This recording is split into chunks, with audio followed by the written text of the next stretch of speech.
Nick, if you could start the recording. Right, so good morning, everybody. Hope you had a good weekend and you've been recovering from the Chancellor's budget. We are going to be talking a bit more about the Chancellor's budget, spinning off from last Thursday's update that Paul gave us. But there are some additional questions that I have for everybody, and I think there's some useful discussion points. We're not going to do the stats today because I don't think they've changed very much. So let me just remind everybody, we have with us today, we have on the panel, we have Liz. Hi, Liz. Hi. We have Naomi. Hi, Naomi. Hello, everyone. We have Kevin. Hi, Kevin. Hello, everyone. We've got Gareth. Hi, Gareth. Hiya. And we've got Laura joining us after a brief sabbatical. And we have Nick Turner, who will be marshalling. And as always, if you've got any questions or you want to join in the conversation or whatever you want to do, you can either electronically raise your hand and we'll open the lines for you to come in, or alternatively, Nick will read out the comments that you want to make. But that's basically the rules, apart from no swimming or jumping into the pool or ball games, those kind of things. But apart from that, let's kick off. So we're going to go over to Kevin. Kevin, you've got quite a bit, I think, really to update us on the business rates side. And we didn't speak very much about business rates on Thursday. So what will all these business rate changes mean for us? I think the fundamental review was a bit of a damp squib, Malcolm and the rest of you, because it didn't seem to be any fundamental thing about it at all. But it does mean extra work for us. And for those of you that did notice, the HMRC digitalisation, they still got funding for this. So the digitalised billing of business rates is some way down the road. We have been involved in setting some setup meetings with them. It don't inspire me much confidence. They'll certainly do it during my career and probably during a lot of your careers too as well. I think there'll be at least 10 more years of the business rate system. So if you were trying to get rid of it, I'm sorry, you won't. In respect of the various reliefs and discounts, the expanded retail discount will continue into 22-23 for retail properties, for leisure and for hospitality. It will be at 50%. Now, guidance is expected this week, next week. Just watch out for one or two slight changes to the retail properties and watch the guidance because it may not mirror exactly for the 21-22. And the other thing I would say is the cash cap has come down to 110,000. There won't be 105,000 and there won't be a 2 million figure as there is for this year. So that will at least make it easier, but a lot less money. And please note that is for the year. And the cash cap, I'll come back on to subsidy allowances shortly. Nursery discount is going for 22-23. That will not be there. And going forward from April 2023, Kevin's crystal ball, he did, I think, Malcolm forecast 50% for ERD. I didn't know that was going to happen, despite people reckon I've got insider information. It was a pure guesswork. The manifesto commitment in 2019 said that expanded retail discount would be granted for retail businesses at 50%. Leisure and hospitality, I can see getting hit from April 2023. They've got it this year on the back of COVID. How much longer will the government continue to go and give it? Transitional relief will be extended into 22-23, as will supporting small business rates relief. And also they are going to do some property investment reliefs. This is quite fascinating because those of us that love Section 44A, and the key word is no, every time I go to my Director of Finance, they'll need to get a certificate for this from the VOA. So it'd be quite interesting. But say, for example, you've got a hotel, you build an extension to the hotel, you might not have to pay any increase in your business rates for a period of time. And there's a sort of green investment and decarbonation relief coming in. They said during the next 5 years, but I'm waiting for further guidance on this. They're not planning to change any of the existing reliefs, but we are looking for reliefs going forward.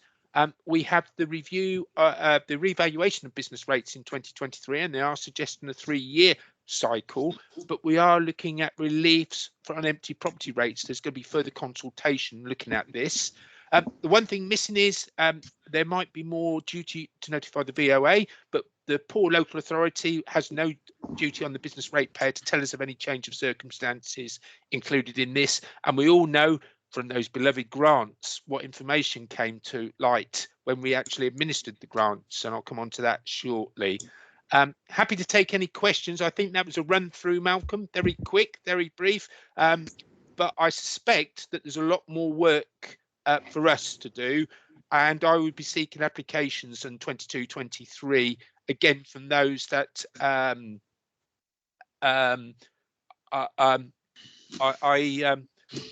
will be seeking applications for those on EODI because of that cash cap. Can I just go on, Malcolm, if I may, to cover the relief, the MCC appeals relief. It had its second reading in the House of Lords. It's at the committee stage at the 10th of November. Looking at an ETA of late November, early December at the moment for all assent. You'll then have to devise your local schemes. Now, that will not apply to a cash cap. That will apply to a subsidy allowance. And for those of you who are sad as me, you'll see that the new subsidy allowance rules are being going through Parliament at the moment. So watch this space. There will be further subsidy allowances like on the old European Union rules for us to administer. I think we'll probably need a training course just on cash cap and subsidy allowances alone in dealing with that. Not much to say on council tax. I'll just watch this space because how we fund social care is going to be quite interesting next year. But as I said, happy to take questions. On the grants, not much to add to previously. We are getting reconciliations from BIS now, and we are getting post-assurance work, as I mentioned, I believe last week. So grant has not disappeared. You may have stopped paying them in a lot of cases. I know we still got additional restrictions grant. You may have stopped paying them in a number of cases, but the administration is continuing left, right and centre. Thank you, Malcolm. Thank you very much. I mean, if anybody's got any questions, please put them to Kevin. There was a lot in that, Kevin, which I'm sure is going to sort of bubble around. I guess probably my first question is that it only seems like a few short weeks ago where we were wondering whether business rates would perhaps disappear or change or whatever. And that's obviously been completely scotched.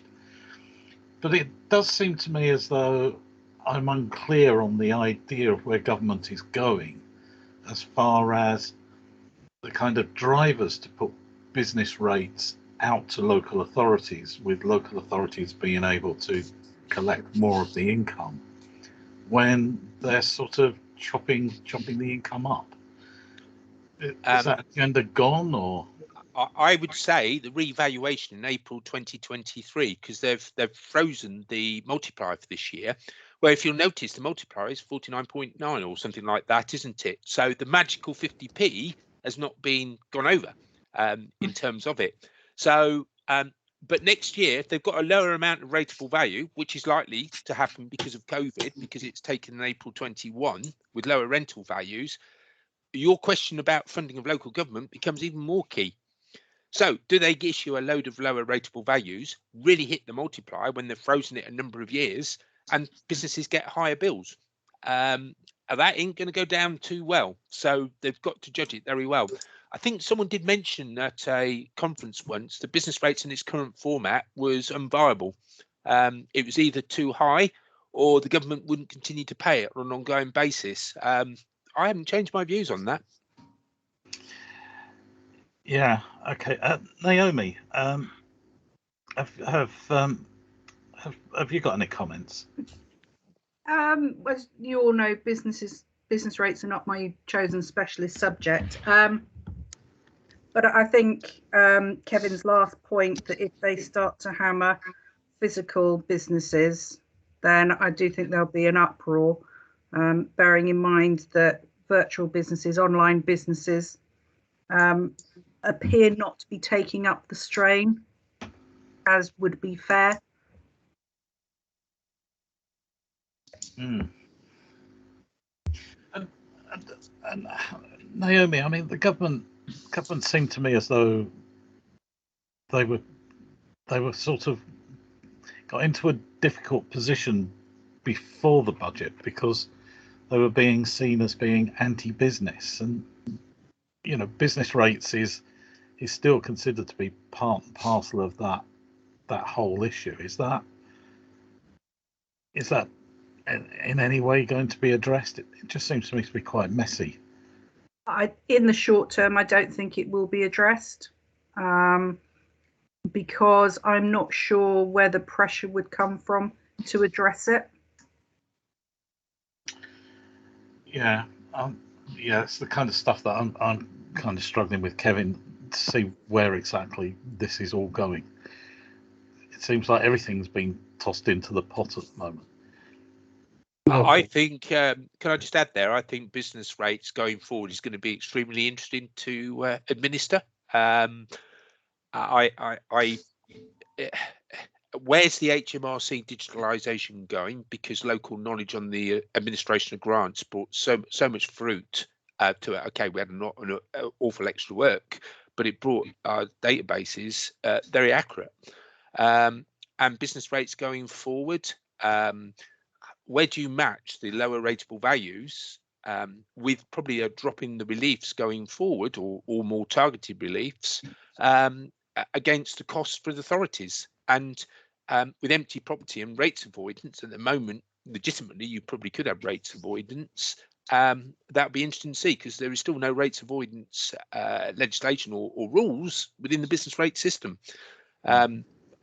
I think my jury's still out on business rates, particularly as it's the prime funding mechanism for local government, as Naomi said. So it's going to be interesting times. Kevin, and I'm afraid I don't have any answers on the future of business rates. Whilst you're chatting, Kevin, we've been asked from the audience if you could expand on your comments around the Section 44A, if possible. Yes, we had a number of requests for my authority for Section 44A during COVID. We batted a straight back to that because financially we couldn't afford it because of our own financial concerns. Obviously, if you do allow it, you'd need to obviously put a request into the VOA for them to do the certificate and deal with that accordingly. We just batted a straight back and just said, look, we just can't consider that at this time, because obviously Section 44A is meant to be for a small period of time. How long did we know COVID was going to last? And COVID is still ongoing, as some of us know personally too well. I think it'd be around for a long time yet. Well, daily infection rates at 40,000. So for a variety of reasons, we just didn't think it was the right reason to use Section 44A, or the period was going to be too longer, although no one knew how long COVID would be when it first came in, of course. In a single sentence, Kevin, in a single sentence, can you tell us what 44A is? Because not all of us partly unoccupied properties, Malcolm. Okay. Right. Thank you. Right, Liz. I love that, Malcolm. Liz, I know this is probably outside of part of your remit. Do you have any comments on this? You're completely right. It's outside of my remit. The only comment I would have is that I in many ways, I think it's such a shame that Kevin doesn't produce any written notes. Kevin, that's quite an interesting You probably one. have done for others, though, I imagine. Certainly. I think certainly your officers. I think I could probably produce some written notes. I'll probably have to have a chat with Malcolm afterwards. When I can do them by, because I've already started some, I don't know, but I'm sure I could arrange something. Yeah, actually, we do have transcript notes, so we don't normally circulate them because it's quite often so badly translated. But we might be able to do something with those too. And by the way, there's new business rates information letters due. and there is fresh guidance on some of the things. And do read the guidance, but you have my email address. If you do want to come back on to me, you're welcome to, or through Malcolm and his team as well. Okay, thank you. Laura, you look really chuffed about all of this there in your shed in Oxford. I can see you swearing, but we can't hear luckily what you're saying. Well, I have to say that we in Oxford, when talking about Section 44A, like Kevin's talking about, we have a lot of international companies in Oxford, and they will still be trying to claim Brexit and the other issues to try to get more of the discounts out of the council. And we have to be mindful that the pennies in the council pot are limited at the moment. Absolutely, Laura. And you'll find that most of that is funded by the local authority, if not all. Well, I'm not going to lie. I mean, I'm sure I don't have to say too much information about who it is, but we did genuinely have a look to see what support other countries in Europe will provide their businesses, to see if they could actually use that funding instead of asking us for a 44A. That's how serious it got at one point. And I know there is one company that wants to take us to judicial review on it. I'll have to communicate further to you, Laura. Oh, thank you. I like it when you email me, Kevin. Yes, Yeah. thank you. Yeah, Put up with it whilst it lasts. I always thought business rates was the quiet, small area of revenues and benefits, and now it's sprung into life. It's developed has a life of its become own. quite technical, Malcolm, and it has become quite involved, and it's probably a little bit more involved than council tax certainly is, and it's got the changes coming through that seem to be add-ons to the add-ons already done to just make it even more complex. Right, okay. Because he's in my eyesight, Andy, how are you finding this in Blackburn? Probably similar to everybody else. It's you wait for the guidance, you do your best, and obviously the comments about inviting new applications, that's always an interesting question, because let's be honest, we want to do this with as minimum fuss and as quickly as possible. So we've already highlighted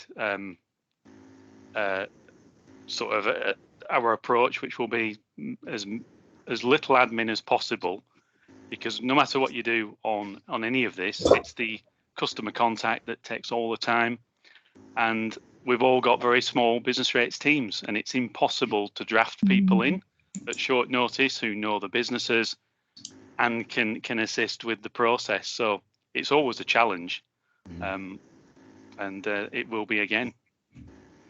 I don't disagree with that comment. I think that's a very valid comment. Some of us have extended our business rates teams on the back of grants to get a little bit more information of businesses, because I think we've all had to do things.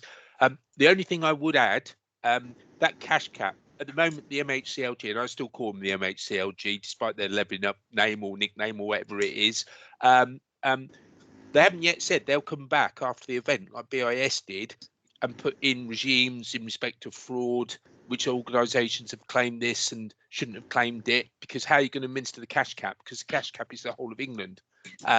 What they're going to do, how they're going to administer that, and what happens if fraud takes place. Because by the time they sit down and see the value of everything, all the help they've given, they won't be able to afford it.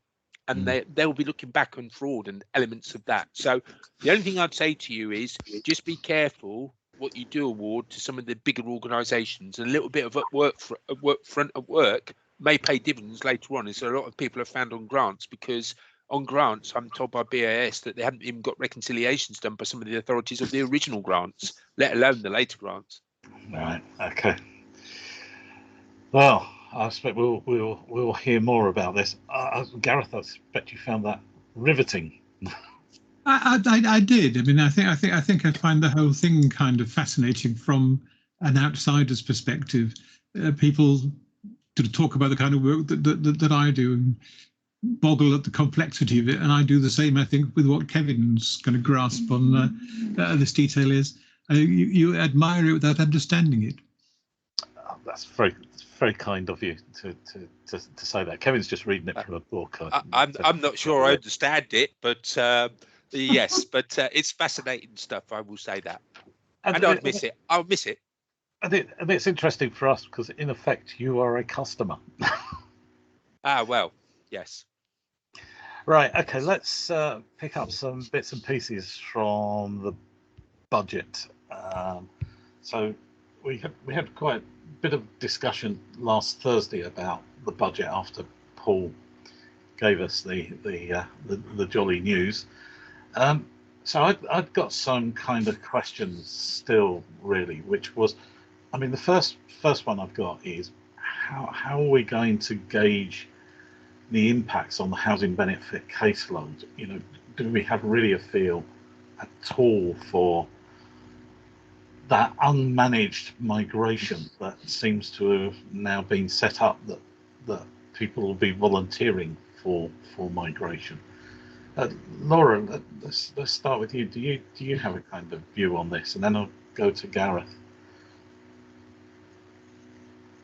Again, I can see you swearing, but yes, sorry, I have been looking at this from a budgetary point of view, in terms of when you look at the national insurance, then the wage increase from into what, the £9.50, all occurring on different dates. That would be helpful if they'd have all picked the 1st of April, but no change there. Then I was sitting there, how it's going to affect tax credits. Are you actually going to migrate more people over into universal credit if the tax credit changes? Then thinking about, actually, with the taper changing, are you going to get more people moving over to universal credit? Because we're going to have to think about those council tax reduction schemes and what is going to be my costing next year.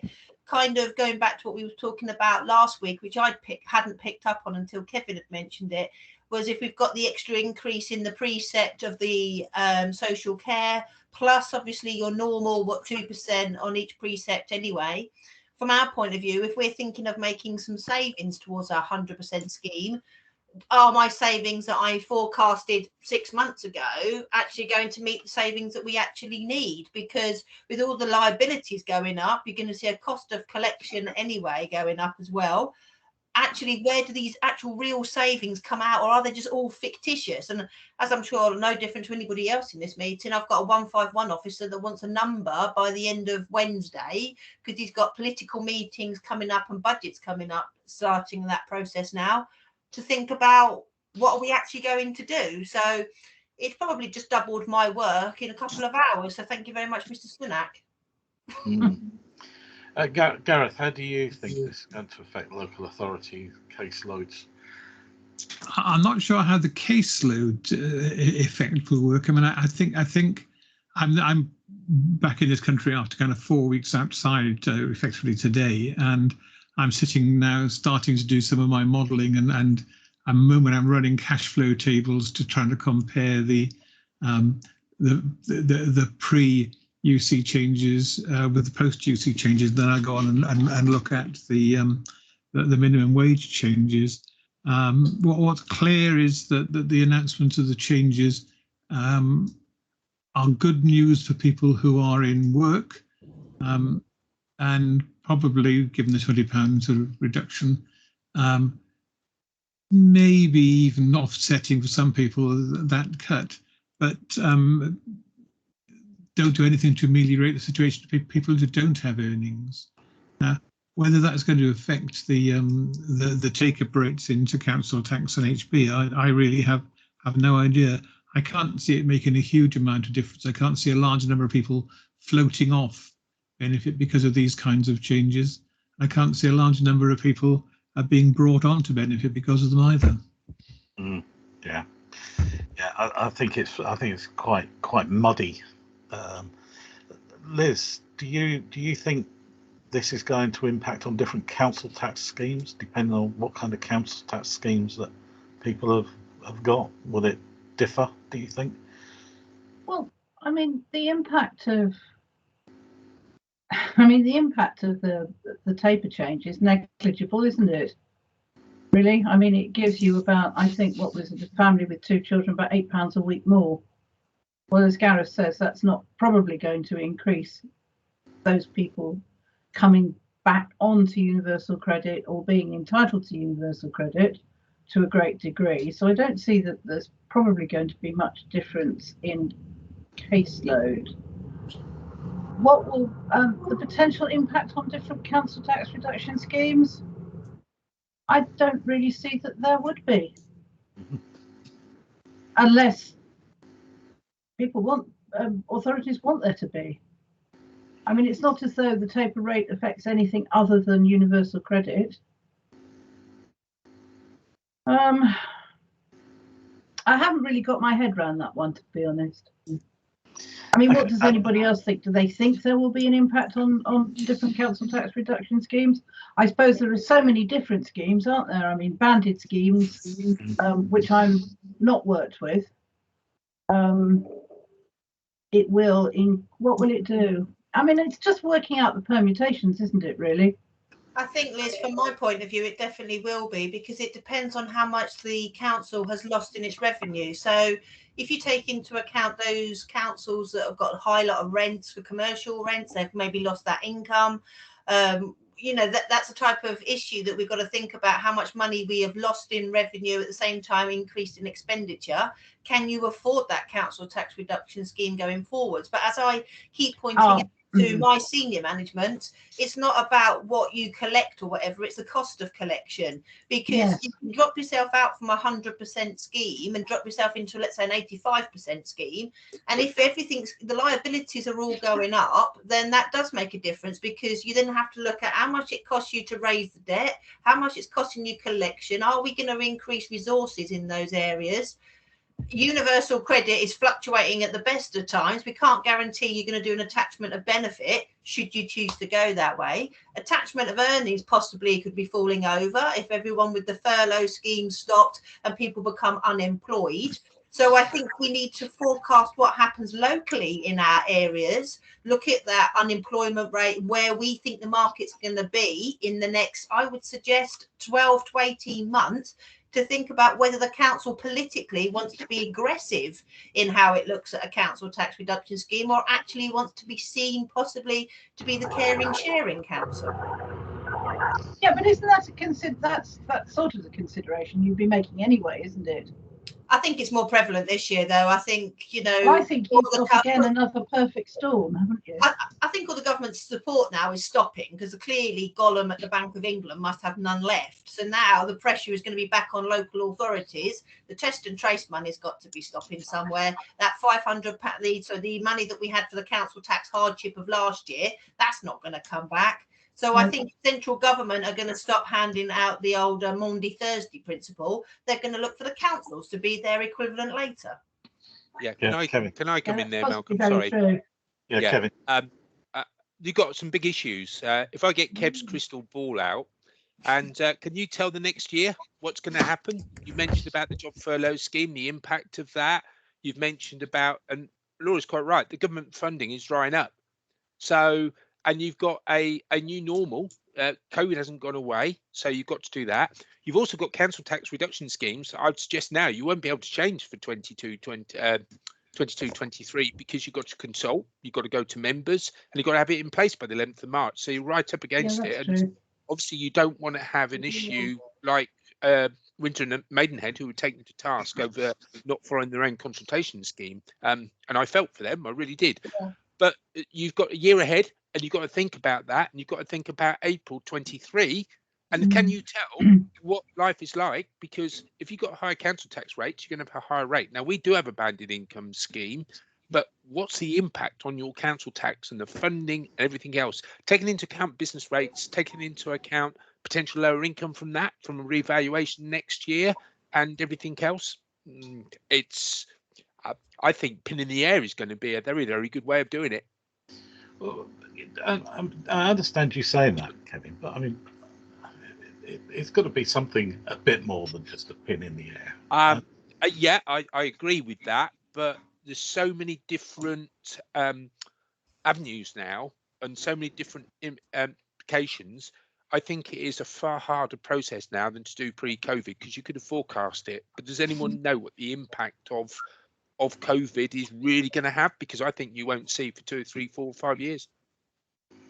No, I mean, that's probably true. But I mean, you know, I mean, I think the problem is it is the complexity that is going to be required in order to be able to do any kind of forecasting. I mean, Gareth, this is your area, and Nikki Duckworth is on as well. This is some work that she's done. it's challenging, but you can get some. I mean, especially if you accept that forecasts are forecasts and not definites. There's scuffled speechlessness there, I think. Yes. I mean, you're kind of understating it quite dramatically in a sense, I think, Malcolm. The problem is, and we all, I think, in this call know this, the interaction between different schemes and even within the same scheme, you know, where you increase one thing, that gets tapered and produces a smaller increase, which is then used somewhere else as a reduction. The complexity of trying to work through that whole chain takes time. I'm saying I've got about maybe a couple of dozen sheets on the screen at the moment, all kind of linked to each other, trying to do the very basic sort of tax NI and work allowances things at the moment.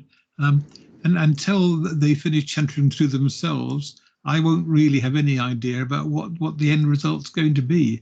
I'm guessing of whether it's higher or lower. I spend, like most people doing modelling in this area do, I think, quite a lot of time looking at the results and going, that can't be right. Why is it doing that? And working your way back through slowly and finding out either that, you know, too often you have cocked it up, or still very, very frequently, yes, it is right. It's just counterintuitive. Yeah, absolutely. Nikki, you're there, Nikki Duckworth. You've just made a comment.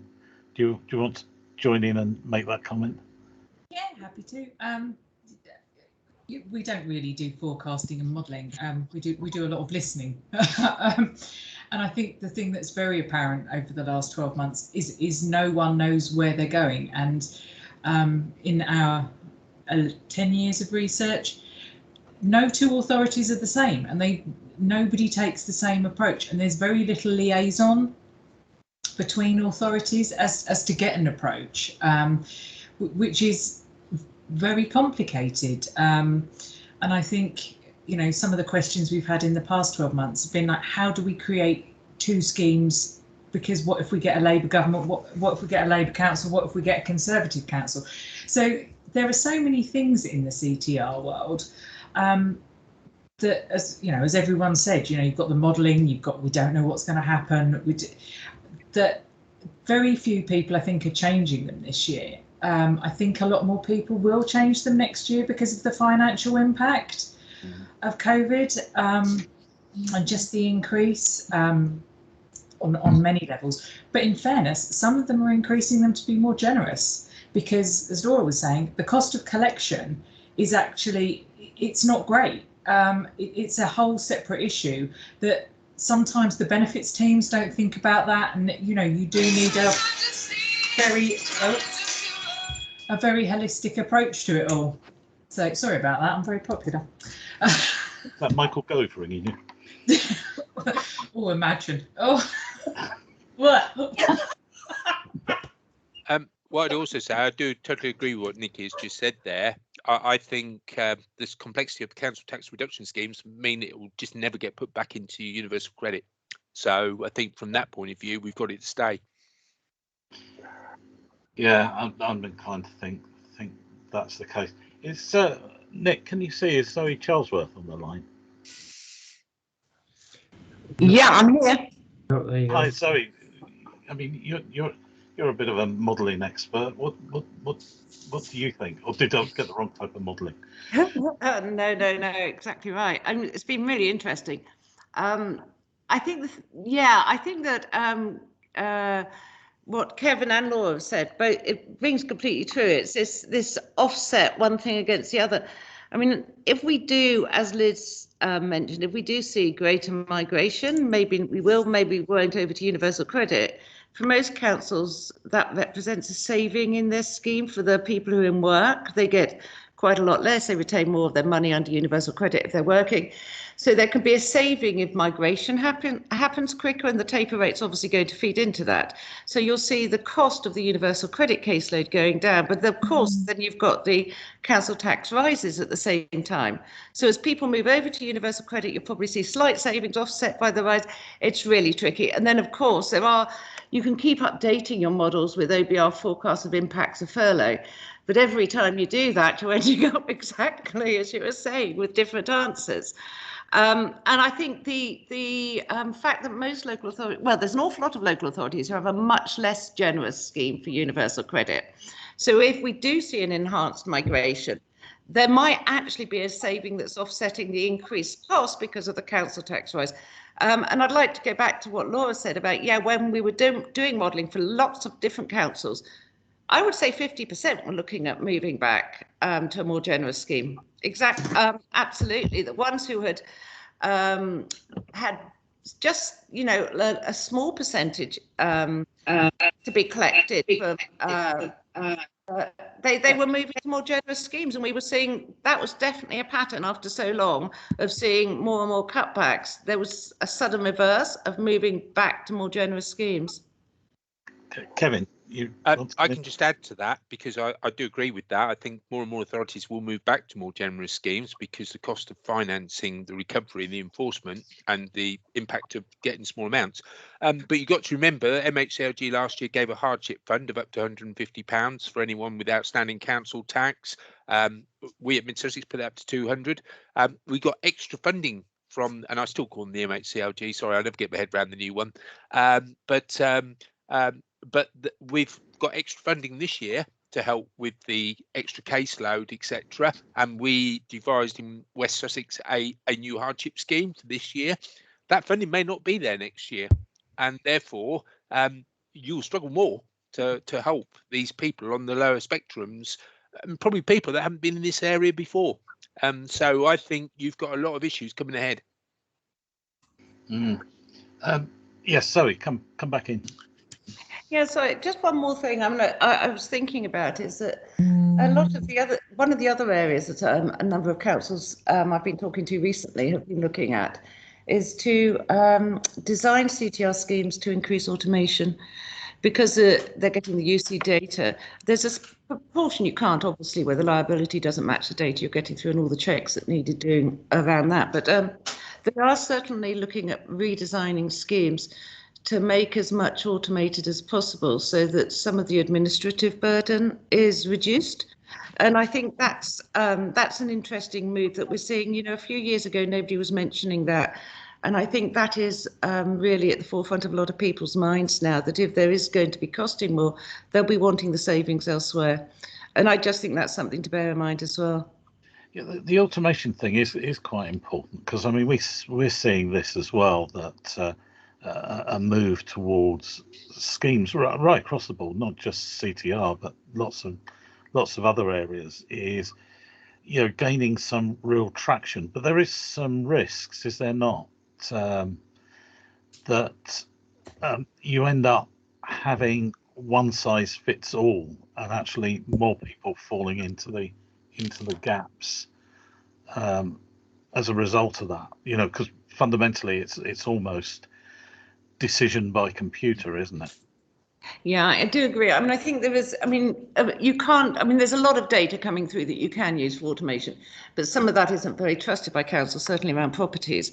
And I think that you are getting rid of some nuance. If you're saying that the whole scheme will be designed on what data we get through, especially around disability, there's real problems. And with politically, members tend to be very, very wedded to disability discounts. So you have got real difficulty. We'll have to see the working group on UC data. We'll have to see what they come up with. If there's more data coming across, you might end up with, if you can start getting self-employed data, disability data, some of this other data that's missing that are really important to the CTR schemes at the moment. If that starts coming across, you might end up being able to add that nuance you're talking about, Malcolm. But I do agree, and I think it's a really tricky decision for elected members, because these are difficult changes to put through. Yeah, absolutely. I see we're coming up to 12:40, so we should be closing this conversation down. But before we go, Naomi, can I just ask you? What are the challenges for looking at things like anti-poverty strategies against this kind of issues that we've been talking about? For us personally, it's data usage, gathering as much information as possible. Yeah, we're on a working party with DWP to try and squeeze more data out of the universal credit lead, upload, but also what other data is out there and how we can really make the data the council holds pay for itself in, I hate to say targeting, but supporting those that perhaps don't know what's out there. I think over the last sort of year and a half, a great many people have come in onto the benefits scene that have never been there before. They've got no clue as to what wider support is out there. So I think that is a real challenge for us to legally find ways of utilising the data and engaging with the new benefit claimants. Mm. Yeah, absolutely. Because that's it's a changing sort of landscape, isn't it? With newer claimants coming on, far more people now have sort of lived their lives with broadband or bandwidth and access to data and things like that than probably most of us on this call. And they're going to be making more demands and expecting more out of the systems, aren't they? There are also people who've come on with really unrealistic expectations. They've been affected by the last couple of decades of scrounger stories of people sitting on their John Lewis sofas, eating foie gras, drinking champagne and watching giant flat screen TVs, all paid for by the benefit system. And they now believe that the real system must be wrong in some way. They're not getting what they were told they would do by being wealthy and on benefits. But yeah, that's been a bit of a shock, hasn't it, for them during COVID? didn't that reflect somewhat in attitudes to benefit, though, for a little while? But haven't those attitudes again changed slightly? Well, yeah, there was a really impressive kind of number of changes in some of the original surveys earlier this year that showed that people thought more people should claim benefits and they weren't generous enough. But there also seems to be a swing back now. Yeah, there is. Yes, that's what I meant. Yeah, that survey's showing as people are coming back into work, their level of understanding and tolerance is reverting back as well. Right, okay, I'm going to close off today. It's been a really interesting discussion. I'm going to thank my panel. Thank you, Gareth and Kevin. By the way, it's the Department of Levelling Up and Getting Down. Yeah, but what's the synchronism? Yeah, what do you call it? Well, I spent years getting MHCLG. How can you get a new one? And I'm probably long gone by the time they get it right. Okay, and before everybody goes, can I? Clearly not, Liz. And was it? I don't know. You've kind of. Hello. Hi, Liz. Yeah, you morphed into something else. Yeah. My question was: nothing was mentioned in the budget about the levy for social care, was it? Being able to increase the levy for social care. No, there wasn't, but we can discuss that next week. Okay, that's all. I just wanted to know if I anybody knew think anything there's different. A few more announcements to come on council tax. I just can't see council tax not having some impact, whether it be adult social care or some other things. My fear is they'll keep it bottled up until the budget announcements in March. They've cleared up business rates for us now, so we don't have to wait and bill late. But I fear that there'll still be some announcements on council tax. Yeah, I think there's far more to come out. Right, okay, so I'm going to send you all home. Oh, you're already welcome. Yes. Okay. So thank you, Laura. Thank you, Liz. Can I thank Andy, who I pulled in at a moment's notice there, and also Nikki and Zoe. It was good to hear from you, Zoe. Okay, and I'll see you all next Monday. Have a good week. Bye. Bye. Bye. Thank you. Bye.